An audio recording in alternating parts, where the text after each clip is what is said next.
오늘 사도행전 8장 1절로 8절 말씀을 가지고 큰 박해가 큰 기쁨으로 라고 하는 제목입니다. 한번 따라 하시면 좋겠습니다. 큰 박해가 큰 기쁨으로. 큰 박해가 왔을지라도 큰 기쁨으로 바뀌어지면, 전화위복이 되어지면 얼마나 좋을까. 우리 여러분 2002년도, 그러니까 지금으로부터 18년 전이지요. 2002년도 한일 월드컵을 한번 생각해 보세요. 잊어버리진 않으셨죠?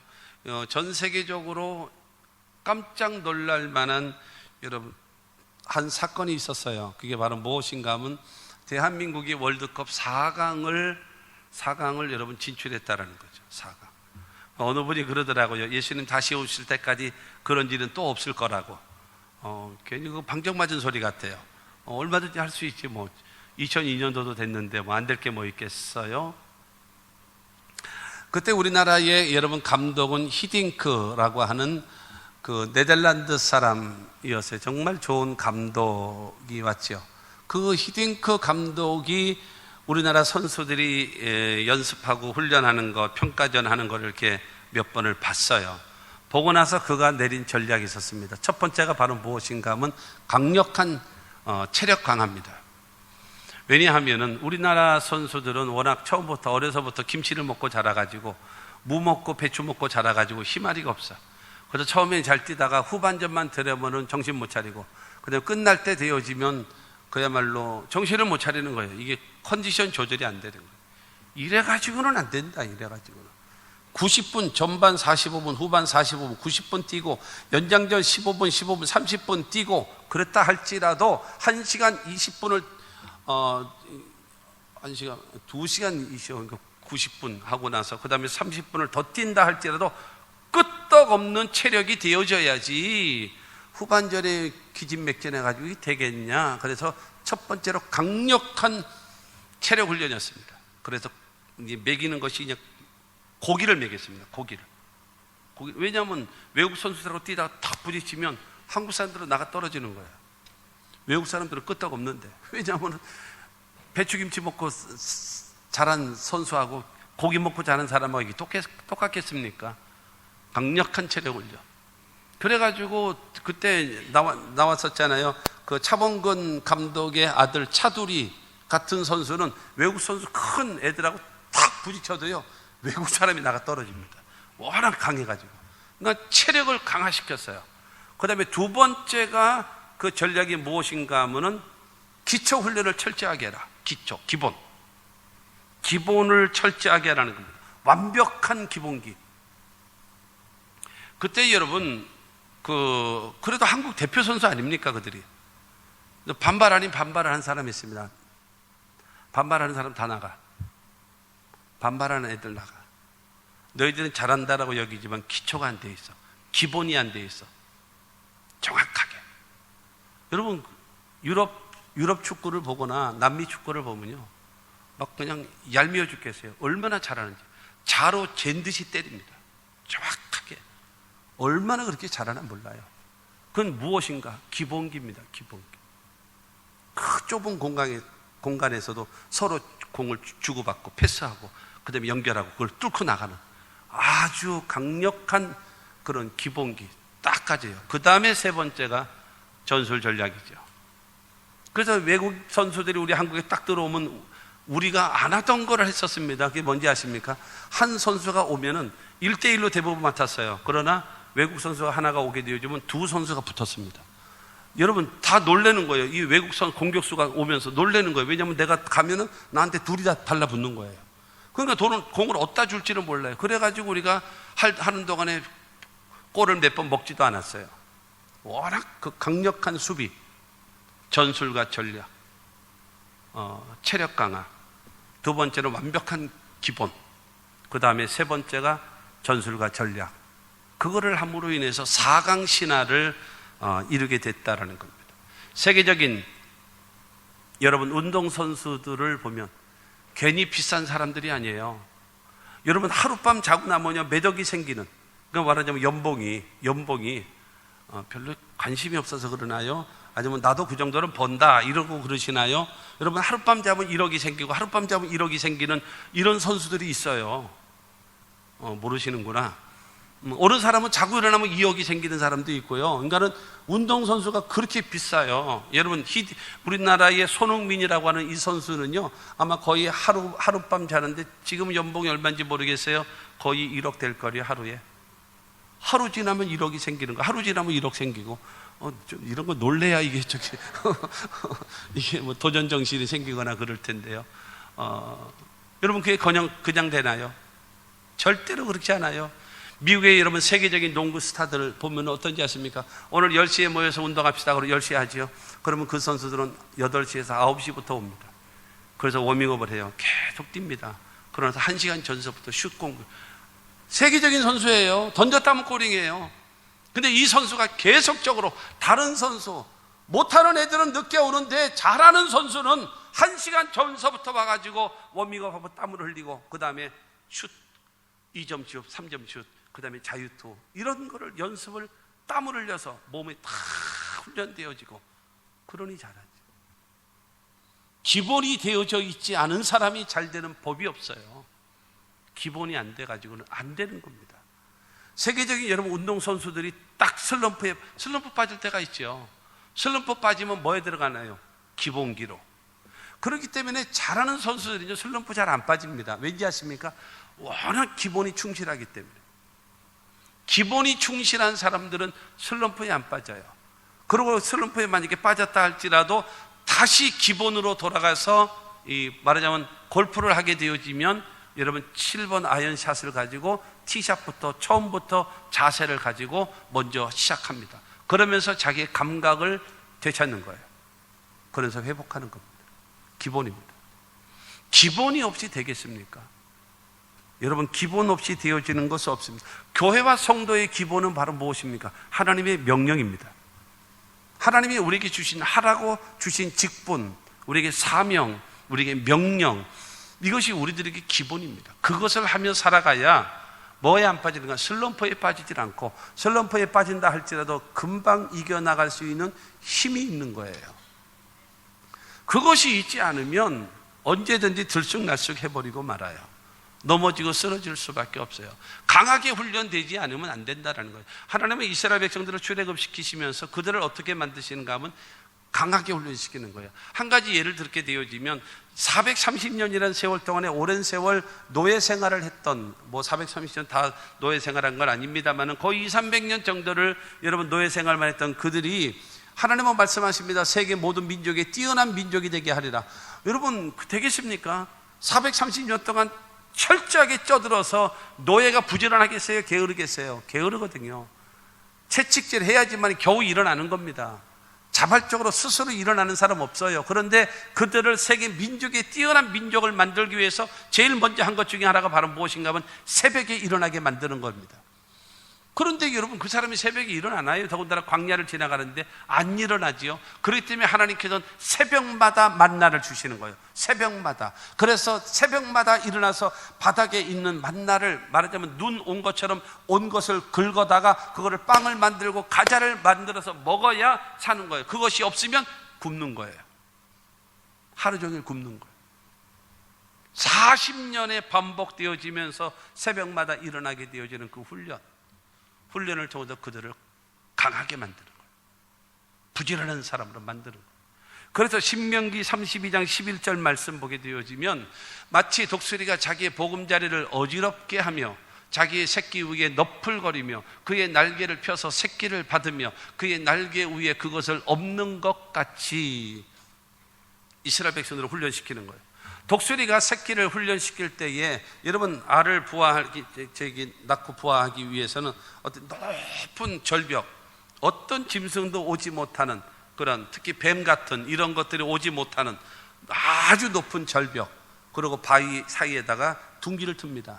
그러고 나서 여러분, 침범하지 못하도록 아주 날카로운 가시나무를 뜯어다가 가시나무로 둥지를 틉니다. 그리고 얼마나 따가워요. 그렇기 때문에 짐승의 가죽, 잡아서 먹는 그 가죽을 해다가 가죽을 그 안에다가 다 말하자면 바릅니다. 도배하는 것처럼 다 발라요. 그러고 나서 새털이라든가 토끼털이라든가 이런 그 짐승의 털을 가지고 바닥을 다 깔아줘요. 참 지혜로운 거죠. 그러고 나서 거기다가 알을 낳고 그 다음에 거기다 부화시킵니다. 그러고 나서 그들에게 먹을 거를 가져다 주는 거예요. 너무나 좋은 거죠. 자기 여러분 애미가 갖다 주는 먹이를 먹으니 얼마나 좋아요. 그러나 푸른 창공을 날아야 되고 태풍을 뚫고도 지나갈 수 있는 강력한 새가 되고 왕중의 왕이 되기 위해서는 하늘을 날아야 되거든요. 그래서 가자 그러면 안 가요. 그러면은 이 독수리는 어떻게 하는가 하면 둥지를 흐트러 버립니다. 다 털을 다 뽑아내버리고 그 다음에 바닥에 있는 가죽들을 다 걷어내버립니다. 걷어내버리고 그러고 나서 여러분 그들이 그냥 팔짝팔짝 뛸 거 아니에요. 보드러운 발바닥으로 그걸 가시를 밟으니 팔짝팔짝 뛰지요. 그때 날개로 받아가지고 다른 새들은요 자기 새끼를 데려갈 때 이동을 할 때는 반드시 어떻게 하는가 하면 그 두 발, 그 발로 콱 잡아가지고 그러고 날아갑니다. 독수리는 그렇게 안 가요. 자기 날개 위에 올립니다. 날개 위에 올려서 그냥 떠버려요. 그러고 높이에서 그냥 휙 돌아서죠. 그럼 뭐 그냥 떨어지는 거죠. 뭐 차돌맹이 떨어지듯이 떨어지는 겁니다. 그래서 야 진짜 애미가 나를 죽이는구나, 이 험한 세상 죽자, 이런 놈은요 안 살립니다. 근데 살겠다고 날개치를 막 바둥대고 있는 그 상황을 보고 이 독수리는 너풀거려요. 날개지르면서 그 옆을 주변을 봐요. 그러고 나서 땅에 떨어지기 전에 탁 가서 날개로 받습니다. 날개로 그거를 탁 받고 다시 높이 다시 올라가서 또 휙 돌려서 강력하게 훈련시키는 거예요. 그래서 세계 민족이 뛰어난 민족이 되게끔 하나님께서 만드시는 거예요. 하나님께서는 여러분 이 박해라고 하는 과정을 통해서 예루살렘 교회를 강하게 훈련시키는 거예요. 지금 대한민국 우리나라의 여러분 한국 교회는 지금 큰 박해를 당하고 있습니다. 기독교 복음이 1884년도에 들어온 이후에 건 140여 년 되어지는 지금 상황에서 한국교회가 가장 위기고 가장 박해를 당하고 있는 때라고 생각되어집니다. 나중에 결론에 다시 나오겠습니다만 사도행전이 28장까지 있는데 1장부터 7장까지는 예루살렘에만 머물러 있는 거예요. 그리고 오늘 본문 말씀 8장을 중심으로 해서 유대와 사마리아를 향하여 그들이 진출합니다. 그 다음에 13장을 통해 가지고 그들이 이 세계와 더불어 로마까지 복음이 증거되어지는 겁니다. 그래서 여러분 그 과정을 통해서 반드시 무엇을 통해서 이루시는가 하면 박해라고 하는, 핍박이라고 하는 과정을 통해서 그들을 강력하게 몰아붙이는 거예요.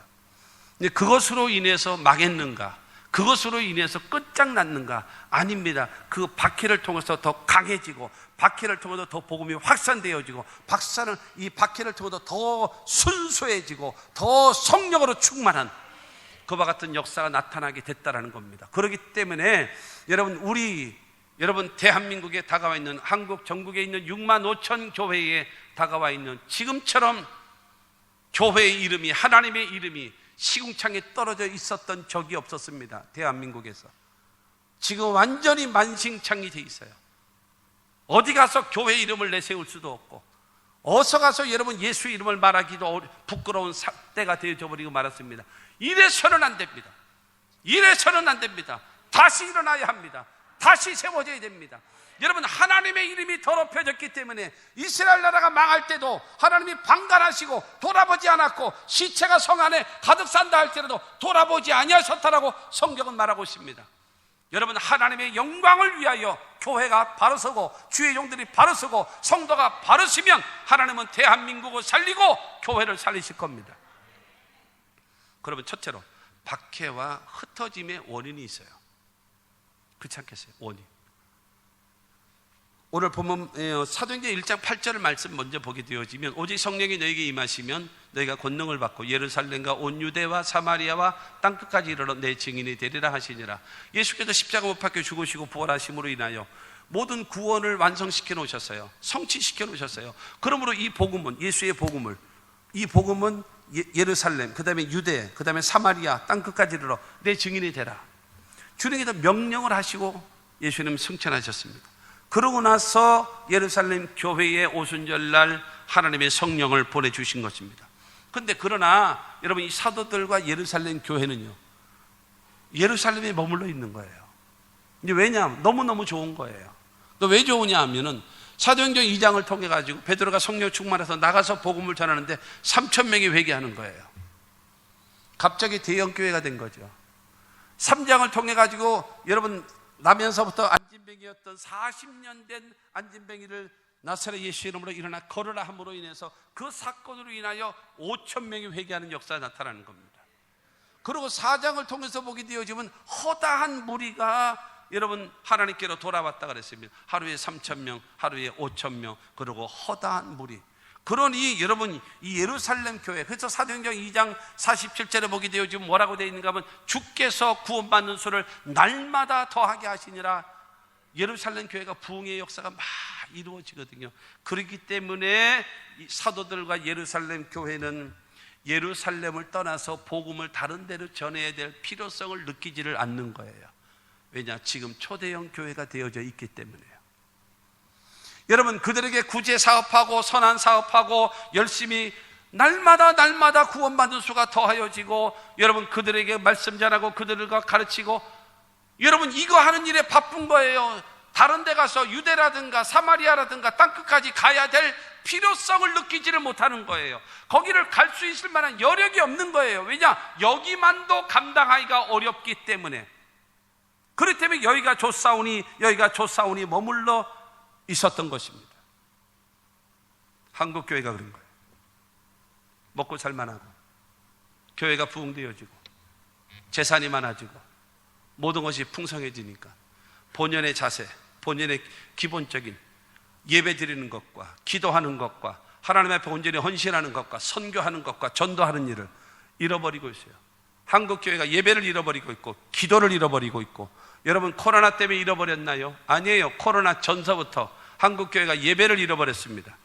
네? 너무나 많은 기름 부음 받았다라고 하는 여러분 성도들 주일날 한번 안녕하시오 하고 나타났다가 안녕히 계시오 다음 주에 또 오겠습니다 그러고, 여러분 이러면서 교회 지도자라고 그러는 거예요. 썬데이 크리스찬. 그러면서 장로라고 그러고, 그러면서 권사라고 그러고, 그러면서 교회 주인이라고 그러고, 기도를 잃어버렸습니다. 예배를 잃어버렸습니다. 헌신을 잃어버렸어요. 돈 자랑하고 권력 자랑하고 건물 자랑하고 숫자 자랑하고. 여러분 이와 같은 것이 한국 교회의 모습이었습니다. 예루살렘 교회와 똑같아요. 8장 1절 말씀입니다. 오늘 보면 사울은 그가 죽임당함을 마땅히 여기더라. 그날에 예루살렘에 있는 교회에 큰 박해가 있어 사도 외에는 다 유대와 사마리아 모든 땅으로 흩어지니라. 그러다가 여러분 평안한 상태에서 스데반이 돌로 맞아 죽는 순교를 당하게 됩니다. 여러분 이 스데반이 복음을 전하다가 그 죽임을 당하게 되어지는 그날부터 사울이 그가 죽임을 당함을 마땅히 여기다라. 그날에 예루살렘에 있는 교회에 큰 박해가 있어 여러분 그 집사였던 스데반을 돌로 쳐 죽이는 그 여러분 순교당하는 그날부터 시작해서 교회에 큰 박해를 가하기를 시작한 것입니다. 여러분 큰 박해라고 얘기하는 것은 무엇을 상징하는가 하면요, 맹수들이 짐승을 잡아먹기 위해서 맹렬하게 달려오고 있는 그 모습을 상상할 수가 있는 겁니다. 예루살렘 교회를 없애버리고 싶은 거예요. 없애버리고 싶은 거예요. 여러분 유대인들은 얼마나 예수님이 믿고 싫었는지 십자가 못 박혀 죽이기까지 했던 사람들이 유대인들입니다. 그리고 더군다나 그 사도행전에 나와 있는 제사장들 있잖아요. 제사장들. 그 다음에 사두개인들이 있잖아요. 그들은요 뭐를 안 믿는가 하면 부활을 안 믿습니다. 기독교 신앙의 핵심이 죽으신가 부활 아닙니까? 그러나 사두개인들은 부활을 안 믿어요. 부활을 안 믿는데 이 사도들이 나가서 복음 전하는 것이 예수가 너희가 죽였지만 하나님이 그를 살리셨다, 예수는 부활하셨다, 승천하셨고 다시 오신다, 소스라치게 놀라는 겁니다. 소스라치게 놀라는 거예요. 그렇기 때문에 여러분 부활을 믿지 아니하는 강력한 반대파 사두개인들, 종교 지도자들입니다. 그들이 더군다나 바리새파 중에서도 열심을 가지고 있는 사울이라고 하는 이 청년이 주동하면서 여러분, 교회, 예루살렘 교회를 중심으로 한 교회에 큰 박해가 일어난 겁니다. 얼마나 박해가 심했던지 오늘 1절 말씀 보면은 사도 외에는 다 유대와 사마리아 모든 땅으로 흩어지니라.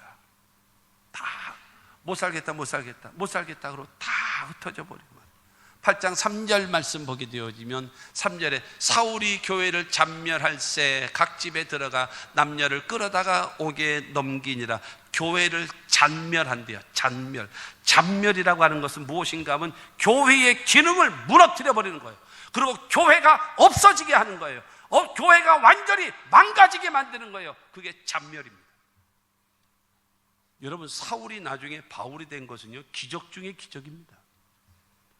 아주 기독교의 왼수 중에 왼수가 이 사울입니다. 사울이 교회를 잔멸할세, 예루살렘 교회가 황폐해지고 파괴되기 위하여 하는 자가 누구냐? 앞장선 사람이 사울이고 유대주의자들이고, 그 다음에 바리새 열정 있는 여러분 바리새파들이고, 더군다나 부활을 믿지 않냐는 사두개파, 모든 사람들이 기독교를 잔멸시키는 거예요. 교회를 잔멸시키려고 하고, 그러면서 각 집에 들어가 남녀를 끌어다가 옥에 넘기니라. 그러니까는 문 열어, 그런데 안 열잖아요. 문을 부시고 들어가는 거예요. 문을 부시고 들어가는 거예요. 그리고 대체적으로 과거 전쟁이라든가 이런 일이 있을 때는 누구를 끌어가는가 하면 남자들만 끌고 갔습니다. 남자들만 끌고 갔어요. 왜냐하면 여자들은 나중에 노예를 쓸 수가 있고, 그 다음에 여자들은 첩으로 써서 그 다음에 아이를 낳게 만들고 그러기 때문에 여자들은 안 데려갑니다. 안 끌고 가게 됩니다. 그런데 이 핍박을 할 때는 남녀를 끌어다가 옥에 쳐넣은 거예요. 다 집어넣어 버리고 말았습니다. 그러니까 중요한 거는 남녀 구분이 없이 집을 다 부셔가면서, 그러고 있는 사람 없는 사람 전부 다 끄집어냈습니다. 사도행전 26장 11절 말씀 보게 되어지면, 또 모든 회당에서 여러 번 형벌하여 강제로 모독하는 말을 하게 하고 그들에 대하여 심히 격분하여 외국 성에까지 가서 박해하였고, 지금 이 사도 바울이 자기를 이제 간증하면서 했던 말이거든요. 그러니까 회당에서 여러 번 형벌하여, 그 다음에 강제로 모독하는 말을 하게 해요. 그 다음에 강제로 모독하는 말을 하게 한다는 말은 무슨 말인가 하면 예수를 저주하는 거예요. 예수를 욕하는 거예요. 예수를 부인하게 한다는 거예요. 여러분, 왜냐하면 예수를 욕하고 예수를 저주하고 예수를 부인하는 사람이 어떻게 교회 오겠습니까? 그거를 앞장섰던 사람이 누구냐? 그가 바로 사울이라는 청년이에요. 그가 바로 여러분 기독교를 완전히 잔멸시키고 완전히 없애버리고 황폐하게 만들기 위한 마귀의 발악이었습니다. 여러분, 이와 같은 역사가, 근데 중요한 것은 이와 같은 박해, 이와 같은 어려움이 하나님이 허락하신 일이라는 거예요. 하나님이 허락하신 일이라는 거예요. 왜 그러느냐? 예루살렘에 머물러 있는 거예요. 여기가 좋사오니, 여기가 좋사오니, 여기가 좋사오니 하고 머물러 있는 거예요. 안일주의에 빠져가지고. 그러고 나서 신앙생활 하는 거예요. 그러니까 극한 환난을 통해서, 극한 박해를 통해서, 교회를 잔멸하는 강력한 핍박을 통해서 그들을 여러분 정세계로, 전국으로 흩어지게 만드는 것입니다.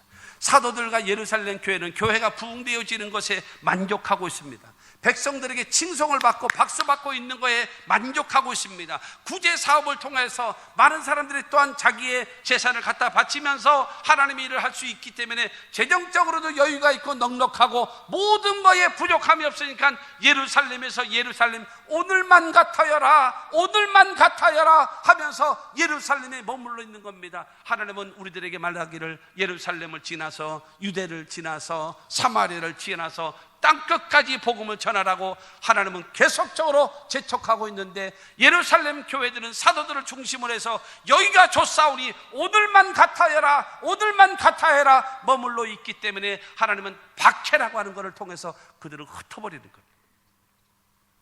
사랑하는 성도 여러분, 이 박해를 통해서, 그러나 교회는 망하는 것이 아니에요. 교회는 순종하고 나가서 복음을 전하고 오히려 확산되어졌음을 믿게 되기를 주님의 이름으로 축원합니다. 한국교회가 바로 그와 같은 여러분 위기에 처한 것입니다.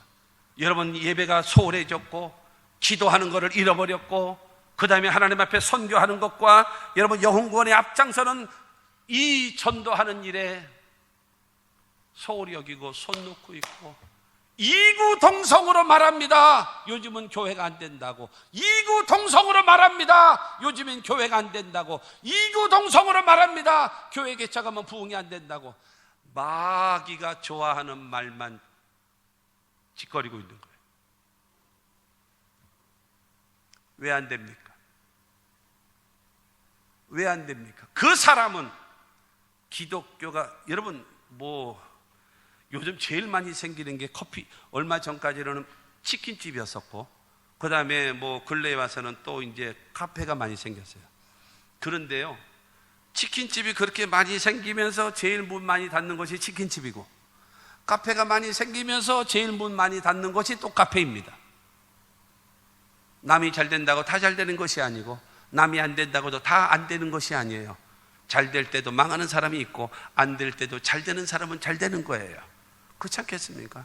그러니까 중요한 거는 안 돼 교회는, 그러니까 그 사람은 시작하기도 전에 안 되는 거예요. 그런 사람은 해서도 안 돼요. 해서도 안 돼요. 이미 영적 싸움에서 지는데 안 돼 하고 들어가는데 뭐가 되겠습니까? 안 되는 거예요. 그거는 할 수 있다 하면 된다. 여러분 하나님의 손이 짧아졌나요? 하나님의 능력이 없어졌나요? 천만의 말씀인 것입니다. 하나님의 말씀에 순종하면 나아가면 거기에는 기적이 일어나는 거예요. 그런데 그것을 잃어버리고 살아가고 있기 때문에 바로 모든 문제가 바로 있습니다. 영혼 구원, 예배 드리는 거, 기도하는 거, 회개 운동, 이것이 멈춰버리고 돈 자랑하고 큰 교회 자랑하고 명예를 자랑하고 힘을 자랑하고 있기 때문에 이와 같은 총체적인 어려움 다가온 겁니다. 특별히 대형교회를 중심으로 한 안일주의, 허영심, 이런 것들에 빠져 있습니다. 절대로 우리 순복음 평택중앙교회는 그런 일에 가서는 안 됩니다. 안일주의에 빠져서는 안 돼요. 허영에 빠져서는 안 돼요. 하나님이 원하시는, 가장 기뻐하시는 여러분 영과 진리로 예배하는 교회, 그 다음에 진실하고 성령 충만한 기도하는 교회, 그 다음에 선교와 전도를 통해서 영혼 구원에 앞장서는 교회, 그 다음에 나눔과 구제를 통해서 여러분 지역사회에 이바지하는 일에 박차를 가하면서 교회의 사명을 감당하는 교회가 되어져서 박해당하는 일 없도록, 만약에 당한다 할지라도 넉넉히 이길 수 있는 여러분 힘을 우리는 공급받게 될 것입니다. 그렇게 생각하면 자업자득이에요. 자업자득. 내가 행한 것으로 내가 받는 겁니다. 회개하면 살 길이 열립니다. 두 번째로 흩어져 복음을 전하는 사람들입니다.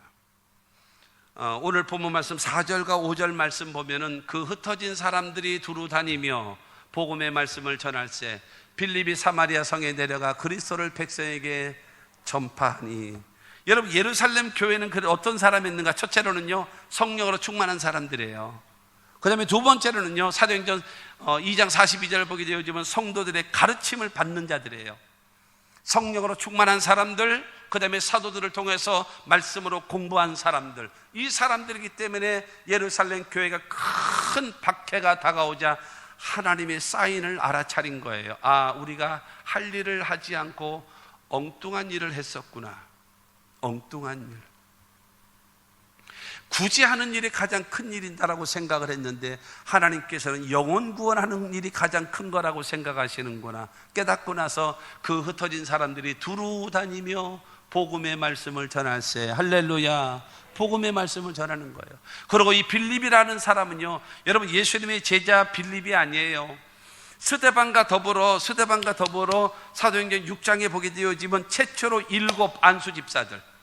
여러분 이 빌립은 안수 집사 빌립입니다.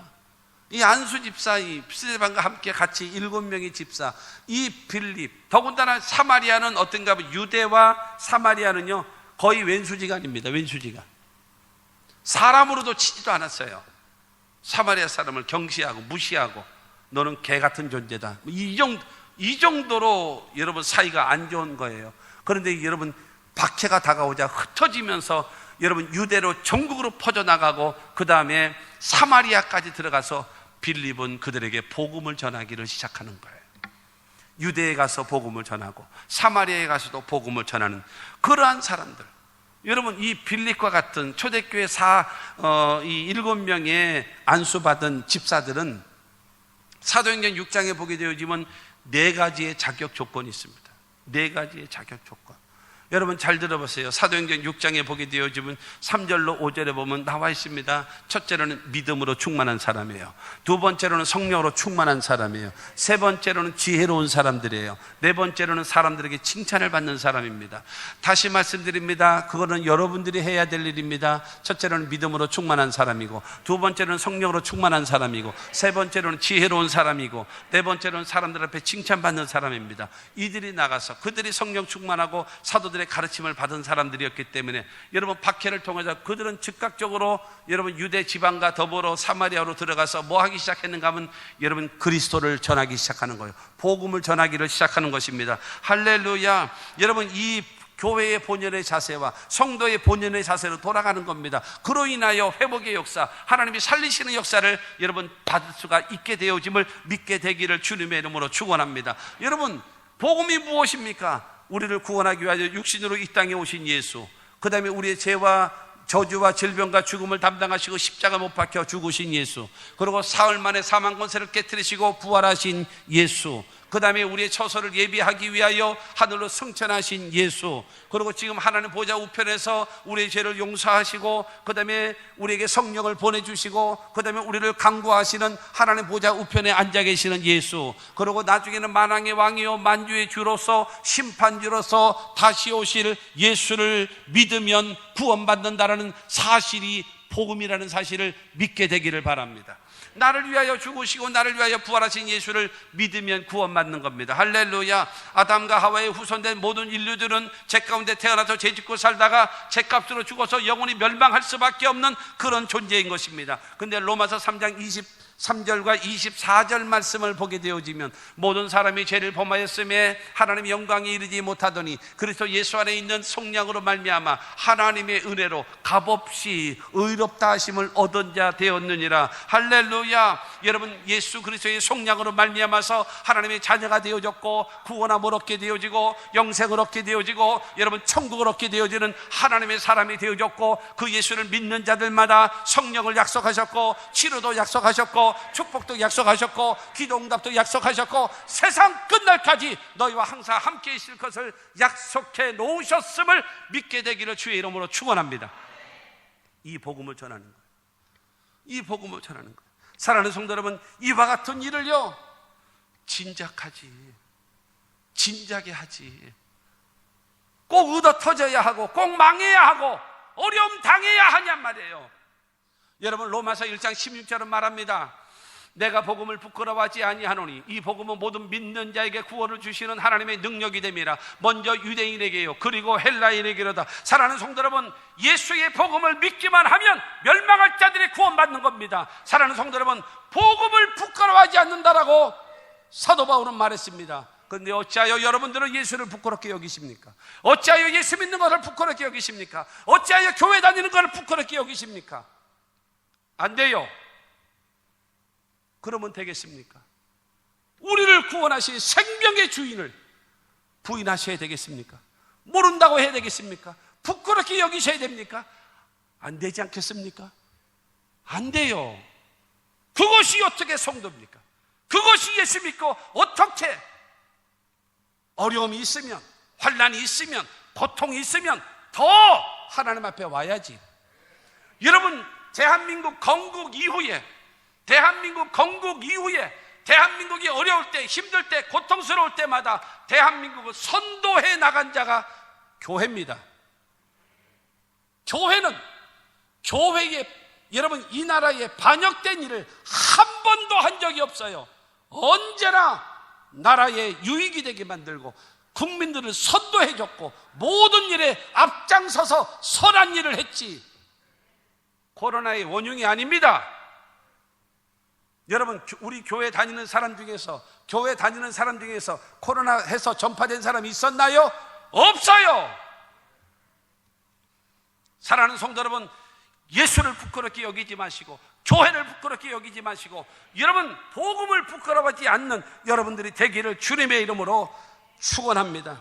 하나님이 예수를 보내신 목적이 무엇인가요? 멸망하지 않고 구원받으라고. 하나님께서 교회와 성도된 우리를 세우신 목적이 바로 무엇인가요? 멸망하지 않고 구원받으라고.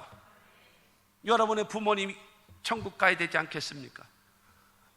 여러분의 자녀들 천국 가야 되지 않겠습니까?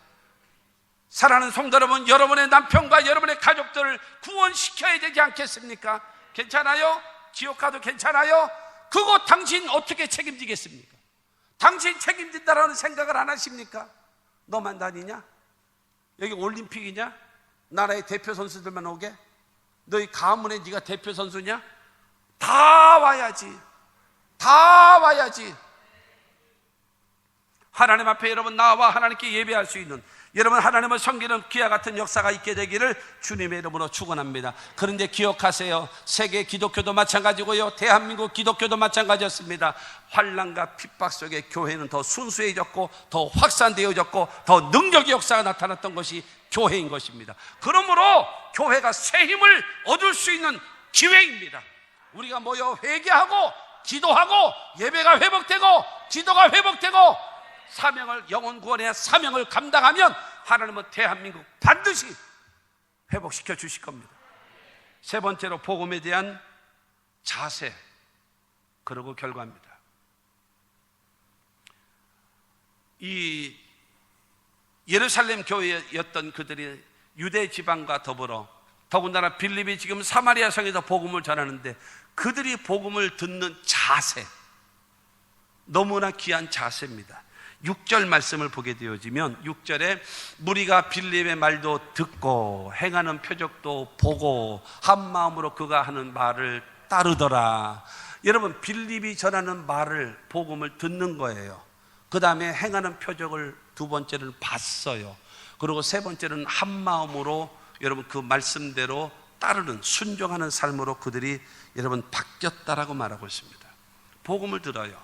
8장 12절 말씀 보게 되어지면 빌립이 하나님 나라와 및 예수 그리스도의 이름에 관하여 전도함을 그들이 믿고 남녀가 다 침례를 받으니.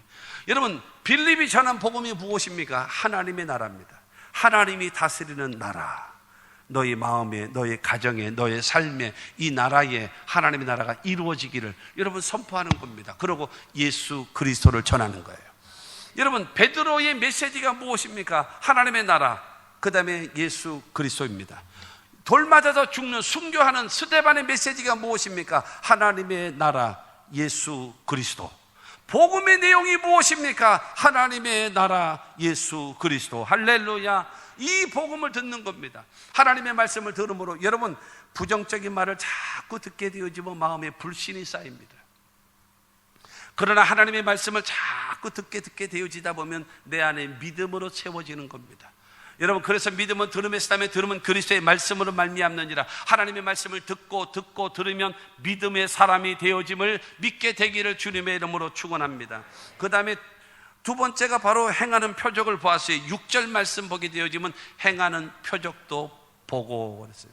귀로만 들었던 그 복음, 귀로만 들었던 그 말씀이 눈으로 보는 표적, 눈으로 보는 기적으로 나타나게 된 겁니다. 그게 바로 뭔가 하면 7절입니다.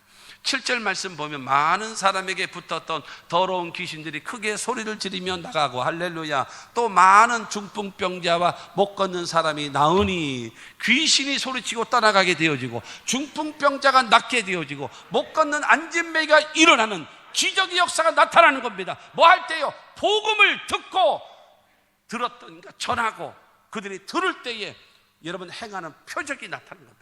따르는 표적의 역사가 여러분 하나님이 살아계신 역사, 하나님이 너를 사랑하신다라는, 하나님이 살아계셔서 너를 도와준다라는 그 사건을 보여준 것이 저 표적인 것을 믿게 되기를 바랍니다. 오늘 예배 드릴 때에 묵상할 때 낭독해 드렸던 말씀처럼 마가복음 16장 15절을 통해서 너희는 온 천하에 다니며 만민에게 복음을 전파하라. 믿고 침례를 받는 자는 구원을 얻을 것이요 믿지 아니하는 자는 정죄를 받으리라 말씀하시고 17절 18절을 통해서 말합니다. 믿는 자들에게는 이런 표적이 따르리니 곧 그들이 내 이름으로 귀신을 쫓아내며 새 방언을 말하며 뱀을 집어 올리며 무슨 독을 마실지라도 해를 받지 아니하며 병든 사람에게 손을 얹은 즉 나으리라 하시더라. 할렐루야. 여러분, 복음 전하며 살아가는 사람에게 귀신은 떠나가게 되어지고, 여러분 언어의 변화는 새 방언을 말하게 되어지고, 뱀을 집어 올리게 되어지고, 무슨 독을 마시더라도 어떤 상황 속에서도 해를 당하지 않을 것이라고 말씀하시고, 병든 자에게 손을 얹어 기도하면 하나님이 낫게 하신다라고 말씀합니다. 이게 여러분 행하는 표적입니다. 살아계신 하나님의 역사를. 여러분, 기름만 들었, 욥도 그랬잖아요. 전에는 기름만 들었었더니 이제는 내가 눈으로 보옵나이다. 기름만 듣는 막연한 신앙 되지 말고, 여러분, 나는 확실히 아네, 확실한 신앙과 믿음을 가지고 열정적으로 기쁨으로 하나님을 섬기는 여러분 모두가 되시기를 바랍니다. 믿는 것도 아니고 안 믿는 것도 아니고 어정쩡하게 이러지 말고, 기왕에 믿는 거, 뭐 그런 말이 때문에 경상도 말로 믿으려면 다부지게 믿고 안 그러면 차 버리던가, 이 맞나? 여러분, 믿으려면 제대로 차 버리지 말고 제대로 믿게 되기를 주의 이름으로 축원합니다. 그와 같은 신앙과 믿음을 우리도 여러분 가져야 될 거 아니겠습니까? 그러면서 세 번째로 말해보게 되어지면 6절에 한 마음으로 그가 하는 말을 따르더라 말씀하고 있습니다. 여러분, 한 마음으로 그가 하는 말을 따르더라 라고 얘기하는 것은 무슨 말이겠습니까? 생각과 언어와 행동이 하나라는 거예요. 생각과 언어와 행동이 하나가 됐다는 거예요. 빌립의 말을 들었어요. 복음을 들었어요. 믿음이 생겼어요. 그러고 나서 따르는 표적을 눈으로 봤어요.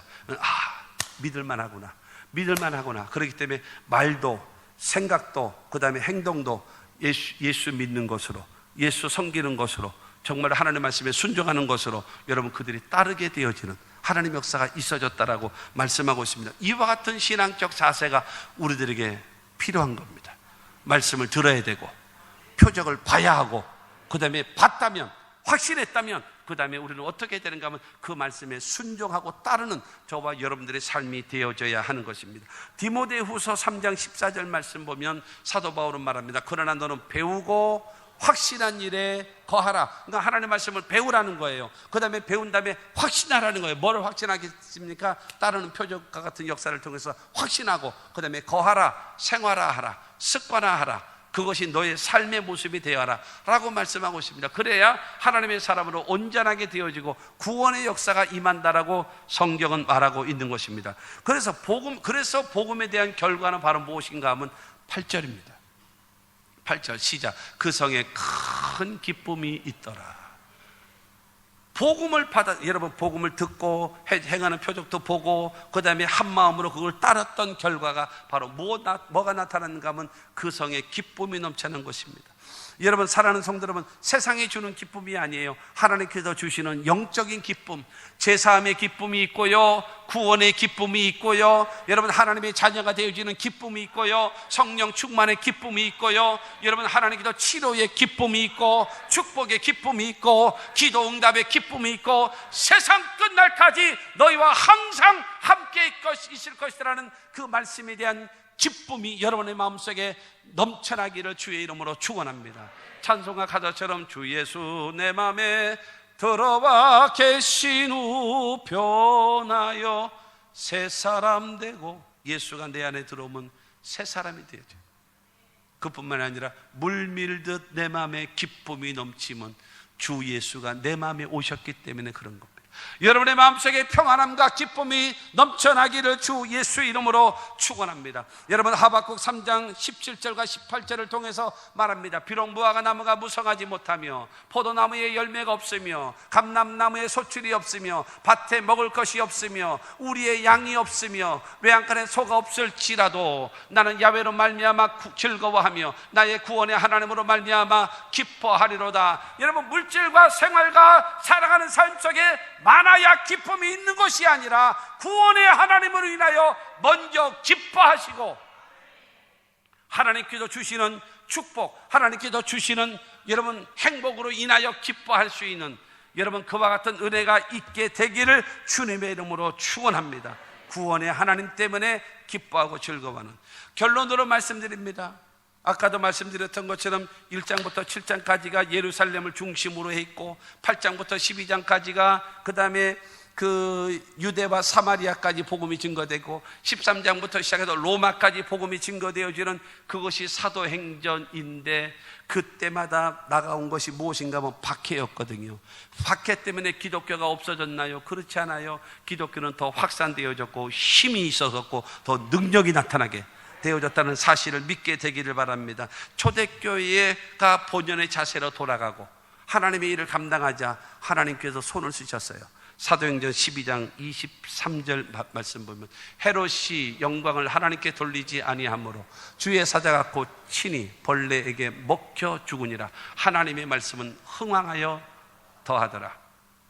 저 헤롯이 예수를 태어났을 때에 다 죽였던, 거기에 손자입니다. 손자, 대를 이어서 하는 왕입니다. 그런데 어쨌든지 간에 기독교 예수를 죽이고 그의 잔당들을 다 죽이려고 혈안되어졌어요. 그런데 이 헤롯이라는 사람이, 여러분, 야고보를 목을 잘라 죽였어요. 그리고 베드로를 죽이려고 하다가 예루살렘 교회가 기도하다가 그를 살아났잖아요. 그런데 헤롯이 사람들을 모아놓고 연설을 했습니다. 그러니까 그 말을 들었던 사람들이, 야, 이건 신의 소리다, 사람의 소리가 아니요, 하나님의, 이건 신의 소리다 하고 막 높여주고 칭찬해주고 박수 쳐주고 환호해줬습니다. 그랬더니 이 헤롯이요, 그냥 혹 빠져가지고 지가 진짜인 줄 알고, 그래가지고 영광을 하나님께 돌리지 않고, 그래 내가 신이다, 그러니까 하나님께서 잘났다. 그러나서 여러분, 충으로 인해서, 벌레로 인하여 그날 밤에 죽게 만들어 버리시는 거예요. 그러면서 24절에는 뭐라고 하면, 하나님의 말씀은 흥황하여 더하더라. 여러분, 교회가 박해를 통해서 더 확산되고 더 부흥되어지고 더 여러분 세계를 향하여 복음은 나아갔습니다. 그러나 하나님의 교회를 박해하는 원흉을 죽여버린 거예요. 하나님이 심판하시는 겁니다. 이스라엘 백성들이 출애굽되어질 때에 여러분, 바로 왕, 애굽의 바로 왕은 그를 끝까지 막았습니다. 그래서 하나님께서 이스라엘 백성들을 출애굽시킨 다음에 여러분, 홍해로 이스라엘 백성들을 가게 만들고 애굽이 뒤따라오게 만들고, 그 다음에 홍해를 갈라서 다 들어가게 하고 애굽 군대가 뒤쫓아오게 만든 다음에 거기서 물속에다 집어넣어서 거기서 죽여버린 거예요. 누구를 죽여요? 애굽의 모든 군사들과 더불어 누구까지요? 바로 왕까지 죽는 거예요.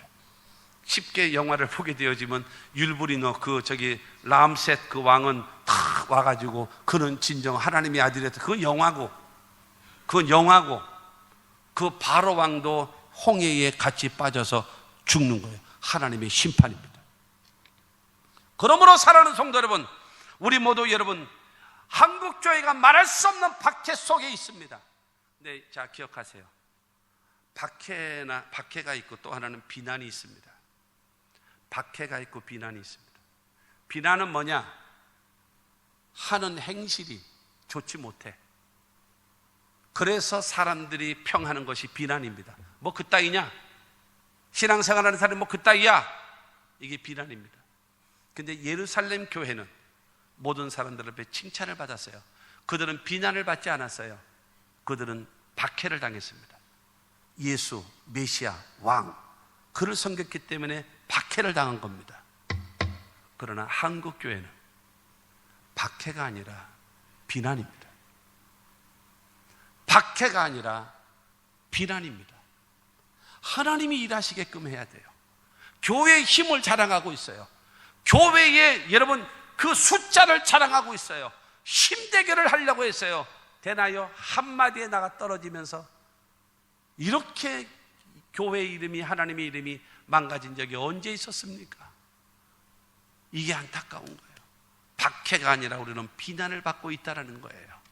그러나 박해일지라도 비난일지라도 우리가 어떤 형편에 처했든지 간에 우리가 살 길은 바로 무엇인가? 첫째로 하나님께 회개하는 겁니다. 두 번째로 예배를 회복하는 겁니다. 세 번째로 하나님께 기도하는 겁니다. 그리고 하나님 앞에 여러분 충성을 다짐하며 복음 증거하는 일에 앞장서면 하나님께서는 우리를 회복시키실 거예요.